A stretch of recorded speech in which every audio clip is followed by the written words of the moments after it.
Hello, ഞാനിപ്പോൾ നിൽക്കുന്നത് കല്ലേറ്റിങ്കര പള്ളിയുടെ പടിവാശത്തുള്ള കപ്പേളയുടെ മുമ്പിലാണ്.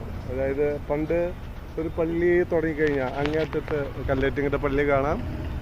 ഓക്കെ, ഇപ്പം അതിൻ്റെ കപ്പേളപ്പള്ളി എന്നും പറഞ്ഞ് അവർ ഈ റോഡിൻ്റെ ഒത്ത നടുക്ക് വെച്ചിരിക്കുന്ന ഒരു ചെറിയൊരു കപ്പേളയാണ് ഈ കാണുന്നത്. ഓക്കെ, ഇപ്പം രണ്ട് സൈഡിലൂടെ തിങ്ങി പിടിച്ചിട്ടാണ് വണ്ടികൾ പോകുന്നത്.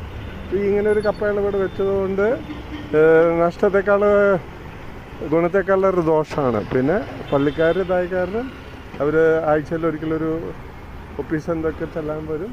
പക്ഷെ അതല്ലാതെ വേറൊരു ഉപകാരം ഇതൊന്നുമില്ല. ഇപ്പം ഇരിയാലക്കുട ചന്ത ഭാഗത്തോട്ട് പോയി കഴിഞ്ഞാൽ റോഡിൻ്റെ നടുക്ക് ഒരു കപ്പേള പോലത്തെ ഒരു, അപ്പോൾ അത് കപ്പേളയല്ല, ഒരു കുരിശ്, ഒരു ചതുരാകൃതിയിലുള്ള ഒരു കുരിശ് അവർ വെച്ച് വണ്ടിക്കാർക്ക് ബുദ്ധിമുട്ടുണ്ടാക്കത്തക്ക രീതിയിൽ അങ്ങനെ വെച്ചിട്ടുണ്ട്. പക്ഷെ അതങ്ങനെ വെച്ചതുകൊണ്ട് ഗുണത്തേക്കാളൊരു ദോഷമാണ്. പിന്നെ പള്ളിക്കാരുടെ കുരിശായ കാരണം ആളുകൾ കുരിശിക്കുന്നതല്ലാതെ ഒന്നും ചെയ്യുന്നില്ല. ഇപ്പോൾ ഈ പള്ളി അങ്ങ് അറ്റത്താണെങ്കിൽ എൻ്റെ കപ്പേള എവിടെ ഇപ്പം ഓട്ടോക്കിടുന്ന് വിഷ്ടിച്ചൊക്കെയാണ്. ഓക്കെ, ഇപ്പം ഇത് പൊളിച്ച് ഒരു കുരിശായിട്ടോ എന്തെങ്കിലുമൊക്കെ പണിത് കഴിഞ്ഞാൽ ഗുണത്തേക്കാളേറെ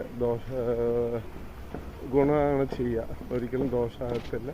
പിന്നെ പള്ളികളുടെ ഈ കുരിശ് വെച്ചിട്ടുള്ള മെക്കെട്ട് കയറി നിർത്തേണ്ട സമയമായി.